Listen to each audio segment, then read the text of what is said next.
नमस्ते कमला माको सागर दुलणी। नमस्ते नमस्ते लक्ष्मी विष्णुका घरणी।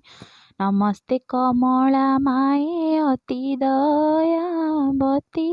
स्थावर जंगम कीट आदि पालु नीति। नमस्कार सांग माने जय Jagannath. Welcome back to my YouTube shorts. तो चलतु मु आपण मानक देखौची आम घरर गुरुवार धान माणिका ओषा। तो जेहेतु मार्गशीर मासर एटा शेष पाली तो आम घरे तो धूमधाम रे आमे आपको पालन करूँ। मास सारा माण गौणी बसीची मांकर प्रत्येक गुरुवार पूजा अर्चना भी चली। झोटी चिता शंख हुलहुली रे घर पूरी उठुची। आम ओडिया मानकर एटा गोटे नियारा पर्व।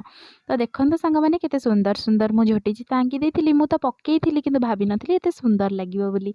मते तो भल लागुची। आपण माने कमेंट रे जणेबे आपण समस्तंकु केमती लागिला। तो सकाळ सकाळ मु इटी भोर 4 उठी पूजा सारी देथिली।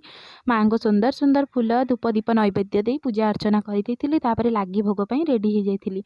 जेहेतु गुरुवार थिला तो बहुत सारा लागी भोग आमर घरे प्रिपेयर हुए लास्ट गुरुवार को। तो आपण मैंने देखिपे केते सारा लागी भोग मु सजेची।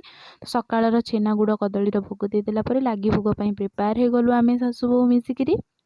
तो लागी भोग रे आम घरे बहुत सारा आइटम होता है जेमती कि खीरी फलर भोग काकेरा पिठा मंडा पिठा पुली बुढ़ा चकुड़ी दही पखाल पूरी इत्यादि आउ नाना प्रकारर अन्न सांगे साग भजा तरकारी ए सबू। तो आपण मैंने तो देखिले कमेंट रे जणेबे आपण मानकु केमिति लागिला आ आपण माने केमिति कोन मांगर लागी भोग प्रिपेयर करंती। जेमिति आसिला हमर जेतिक अछि आमे मां को पूजा करू थाउ।